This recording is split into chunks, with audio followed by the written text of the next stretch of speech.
अस्सलामुअलैकुम, कैसे हैं आप सब लोग। उम्मीद करती हूँ आप सब बिल्कुल खैर खैरियत से होंगे। मौसम बहार आ गया है तो उसी मुनासबत से बहार की बहुत ही खूबसूरत और बहुत ही नाजुक और बहुत ही मज़ेदार किस्म की सब्ज़ी भी आ गई है जिसका नाम है कचनार।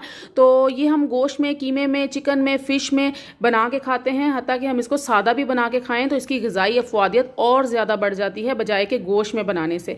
तो इसको हम बहुत सारे अपने अमराज में दवाई के तौर पर भी इस्तेमाल कर सकते हैं। इसका जो जोशांदा है, कलियों का जो जोशांदा है वो बहुत ही फायदेमंद है आपके जिगर की सोजिश के लिए, आपकी आंतों के जख्मों के लिए, आपके अगर आपको बवासीर है उसमें बहुत फ़ायदा देता है, उल्टी कै में बहुत फ़ायदा देता है, और अगर आपके खून में किसी किस्म की कोई ख़राबी है उसको दूर करता है, और अगर आपके चेहरे पे फोड़े फिंसियाँ निकल रहे हैं तो उसमें भी ये बहुत ही ज़्यादा फ़ायदेमंद पाया गया है।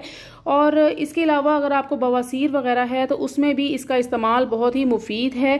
तो अगर आपके मुंह में छाले हो गए हैं तो उसके लिए भी आप इसकी छाल का जो जोशांदा होता है उससे अगर आप कुलियां करें तो ये फ़ौरन से बहुत आपको आराम मिलेगा। और मसूड़ों वगैरह में अगर आपके खून आता है तो उसमें भी फ़ायदा देता है।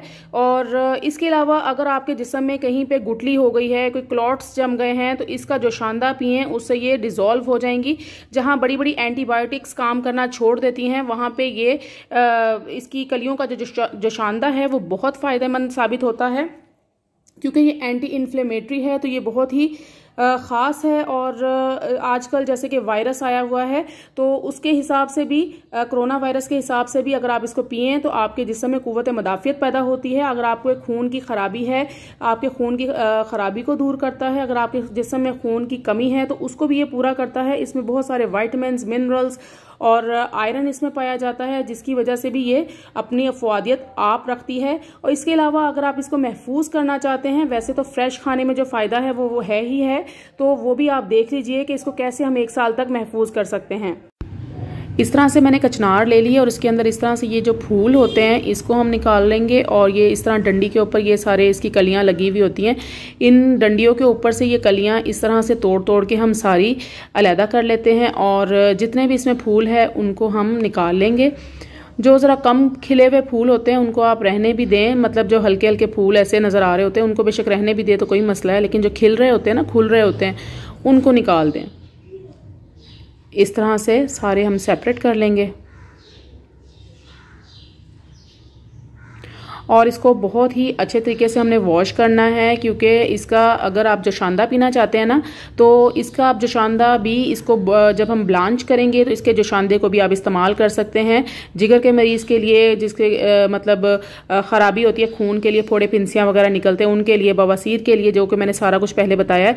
ये देखिए मैंने एक पतीली में पानी चढ़ा दिया है और जब वो बॉइलिंग पॉइंट पर आएगा तो आपने इसमें ये सारी कचनार शामिल कर देनी है, अच्छे तरीके से वॉश हुई हुई, ताकि आप ये जोशांदा भी इस्तेमाल कर सकें इसका। तो जब ये हम इसको बॉयल आने का इंतज़ार करेंगे, जब हमारी कचनार बॉयल होना शुरू हो जाएगी तो इसमें हम चम्मच चला चला के कचनार को अंदर बाहर इस तरह से करते रहेंगे ताकि सारी कचनार अच्छी तरीके से ब्लांच हो जाए।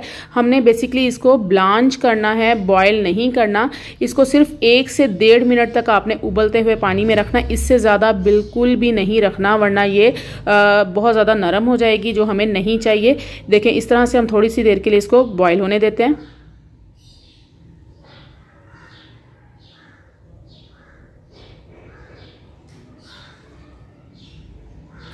और ये देखिए मैंने एक स्ट्रेनर रख लिया है और एक साथ ही इसके रख लिया है अपना एक बोल, और उसमें हम इसको अब स्ट्रेन कर लेंगे। तो अगर आप इसका जोशांदा पीना चाहते हैं तो आप ज़रूर इस्तेमाल कीजिएगा कि इसका जो ये पानी होगा वो भी ज़ाया नहीं होगा। और आपके जितने भी मसले मसाइल हैं, आम एक बंदा भी ये पी सकता है क्योंकि इसमें भी इसकी ग़िज़ाइयत है। ठीक है, ये देखें इस तरह से मैंने इसको निकाल लिया है। और इस पानी को आप एक जग में निकाल के अलग से रख लें, और नीम गर्म भी पी सकते हैं और ठंडा भी पी सकते हैं। अब मैंने नीचे का बॉल बिल्कुल खाली कर लिया और उसको इस तरह से ऊपर रख दिया है ताकि इसकी सारी स्टीम जो है वो निकल जाएगी और ये बिल्कुल ड्राई हो जाएगी, बिल्कुल ड्राई हो जाएंगी इसी स्टेज पे पड़ी हुई। आप ये देख सकते हैं किस कदर ये खुद ब खुद खुश्क हो रही हैं। तो इसको हमने तब तक पड़ा रहने देना है जब तक ये ठंडी हो जाए, और ठंडी होने के बाद क्योंकि इसमें से भाप निकल जाएगी तो ये बिल्कुल खुश्क हो जाएंगी। ये देखें काफ़ी हद तक ये खुश्क हो चुकी है।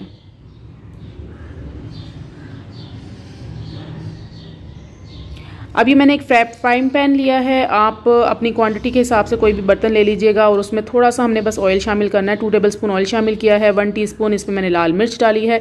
ऑयल को आपने पहले बहुत ज़्यादा गर्म नहीं करना, और ½ टीस्पून मैंने हल्दी डाली है और हस्बे ज़रूरत नमक शामिल किया है। आप अगर मिर्चें कम खाते हैं तो मिर्चें कम शामिल कर दीजिएगा। तो इसको हमने अच्छा सा ज़रा भून लेना है कि इसका कच्चापन ख़त्म हो जाए। हल्की सी आंच पे हम इसको भूनेंगे।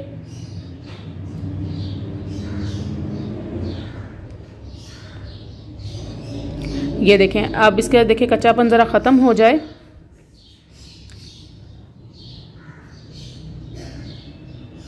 मिर्चों को भून लीजिएगा, क्योंकि कचनार हम मसाला भूनने के बाद शामिल करेंगे जब हम इस्तेमाल करेंगे दोबारा।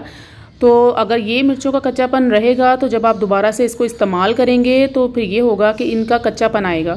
ठीक है, आपने इसको भून लेना है अच्छे तरीके से। अब चूँकि मसाला भून गया है, अब इसमें मैंने कचनार शामिल कर दी है। अगर तो आपने उसी वक्त पकाना है तो आपको ये वाला प्रोसीजर करने की ज़रूरत नहीं है, सिर्फ आपने ब्लांच करना है और उसको पका लेना है डायरेक्टली। अगर आपने सेव करना है तो आपको ये प्रोसीजर करना पड़ेगा, ताकि आपको अच्छी तरीके से जो मॉइस्चर है ना इसका कचनार का, उसको बेसिकली हमने ख़त्म करना है कि इसका मॉइस्चर अच्छे तरीके से ख़त्म हो जाए। और इसको भून के हमने उस वक्त तक भूनना है जब तक कि मसाला हमारा नीचे लगने लगे और इसका जो मॉइस्चर है वो बिल्कुल ड्राई हो जाए।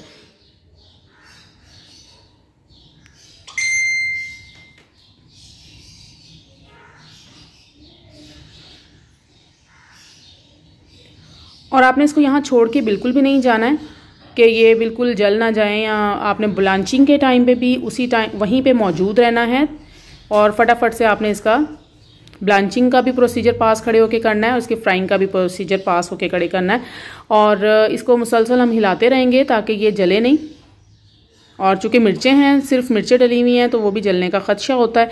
तो जैसे ही आपको फील हो कि अब मिर्चें लगना शुरू हो गई हैं, यानी कि इसका मॉइस्चर बिल्कुल ख़त्म हो गया, और मिर्चें जाहिर सी बात है बग़ैर मॉइस्चर के जलना शुरू हो जाती हैं। तो जैसे ही आपको लगे कि इसका मॉइस्चर बिल्कुल ख़त्म हो गया और मिर्चें लगना शुरू हो गई हैं, तो आपने चूल्हे को बंद कर देना है और इसी पैन में पड़ा रहने दें इसको तब तक कि बिल्कुल ठंडी हो जाएं। और जब ये बिल्कुल ठंडी हो जाएं, बिल्कुल ठंडी होने के बाद आपने इसको फ्रीज़ करना है, वरना दोबारा से इसमें मॉइस्चर आ जाएगा। आपने एयर टाइट कंटेनर लेना है, चाहे तो आप एयर टाइट कंटेनर ग्लास का ले लें। अगर आप प्लास्टिक का ले रहे हैं तो उसके लिए फिर आपको ऊपर उसके क्लिंग रैप से भी दोबारा से एक दफ़ा रैप करना पड़ेगा। लेकिन अगर आप ग्लास का कंटेनर लेंगे तो आपको इस चीज़ की ज़रूरत नहीं है, क्लिंग रैप लगाने की ज़रूरत नहीं है। तो एयर टाइट आपका अच्छा सा होना चाहिए कंटेनर। तो ये मैंने थोड़ी सी क्वांटिटी में आपको बताई है, क्योंकि आजकल है अभी कचनार, तो हम इसको फ्रेश ही यूज़ करेंगे। जब जाने वाली होगी तो इसको हम ज़्यादा क्वांटिटी में बना के सेव कर लेंगे। तो ये देखिएगा, इस तरह से इसको बहुत अच्छे तरीके से एयर टाइट करके आप फ्रीज़र कर दीजिएगा और इसको 1 साल तक इंजॉय कीजिएगा। बहुत ही मज़ेदार है और इसके फ़ायदे भी बहुत ज़्यादा हैं। तो इस तरह से आपकी देखिए खिली खिली कचनार होनी चाहिए, बिल्कुल आपकी घोलनी नहीं है आपने। तो अगर आपको वीडियो पसंद आए तो प्लीज़ लाइक कर दीजिएगा, सब्सक्राइब कर दीजिएगा, दुआओं में याद रखिएगा। अल्लाह हाफिज़।